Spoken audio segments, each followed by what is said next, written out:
നമുക്കൊരു കോൺ അഥവാ വൃത്തസ്തൂപികയുടെ volume surface ഏരിയയും എങ്ങനെയാണ് കണ്ടുപിടിക്കുന്നത് നോക്കാം.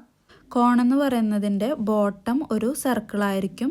ഈ ബോട്ടത്തിൽ നിന്നും ഒരു പോയിന്റിലേക്ക് എൽ ലെങ്ത്തിൽ എക്സ്റ്റെൻഡ് ചെയ്തിട്ടുണ്ടാവും. അതിനെയാണ് കോൺ എന്ന് പറയുന്നത്. ഒരു കോണിൻ്റെ വോളിയം കാണാനുള്ള ഇക്വേഷനാണ് 1/3 πr²h. നമുക്കറിയാം സിലിണ്ടറിൻ്റെ വോളിയം കാണാനുള്ള ഇക്വേഷൻ πr²h ആണ്. അപ്പോൾ അതിൻ്റെ 1/3 ആയിരിക്കും കോണിൻ്റെ വോളിയം. ഈ ടോട്ടൽ സർഫസ് ഏരിയയുടെ ഇക്വേഷൻ എങ്ങനെ കണ്ടുപിടിക്കാൻ നോക്കാം. ടോട്ടൽ സർഫസ് ഏരിയ എന്ന് പറയുന്നത് ഈ ബേസിലുള്ള സർക്കിളിൻ്റെ ഏരിയ പ്ലസ് ബാക്കിയുള്ള ഏരിയ, അതായത് ലാറ്ററലായിട്ടുള്ള ഭാഗത്തിൻ്റെ ഏരിയ.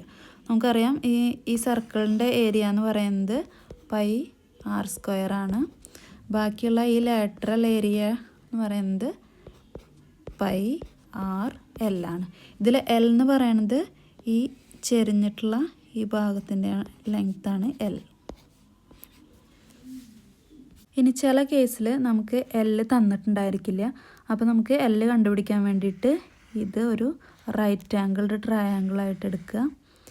അപ്പോൾ ഈ എൽ എന്ന് പറയുന്നത് ഈ ട്രയാങ്കിളിൻ്റെ ഹൈപ്പോട്ടന്യൂസ് അഥവാ കർണായിട്ട് വരും.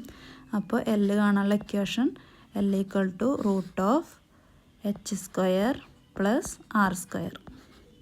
ആർ എന്ന് പറയുന്നത് ഈ ട്രയാങ്കിളിൻ്റെ ബേസും h ഹൈറ്റും ആയിട്ട് വരും. ഇനി ഒരു എക്സാമ്പിൾ നോക്കാം. റേഡിയസ് 5 cm ഹൈറ്റ് 12 cm ആയിട്ടുള്ള ഒരു കോണിൻ്റെ വോളിയം കണ്ടുപിടിക്കാം. വോളിയം കണ്ടുപിടിക്കാനുള്ള ഇക്വേഷൻ 1/3 πr²h. നമുക്ക് വാല്യൂസ് ഇട്ട് കൊടുക്കാം. πr 5 5² × h 12. ഇത് കട്ട് ചെയ്ത് പോവും 4. അപ്പോൾ ആൻസർ 100 π എന്ന് വരും. നമ്മൾ പൈയുടെ വാല്യൂ 3.14 ഇതിലിട്ട് കൊടുക്കുമ്പോൾ ആൻസർ 314 cm³.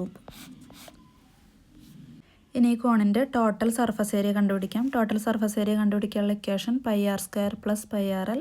ഇതിൽ എല്ല് നമുക്കറിയില്ല, പക്ഷേ നമുക്ക് എല്ല് കണ്ടുപിടിക്കാനുള്ള ഇക്വേഷൻ അറിയാം, √h² + r².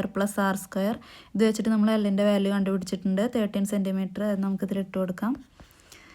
അപ്പോൾ πr എന്ന് പറയുന്നത് 5 cm + π × 5 × L 13 cm. ഇത് 25 π + 65 π. അപ്പോൾ നമുക്ക് ആൻസർ 90 π കിട്ടും. പൈയുടെ വാല്യൂ നമ്മൾ 3.14 ഇതിലിട്ട് കൊടുക്കാം. അപ്പോൾ 90 × 3.14 ആൻസർ 282.6 cm².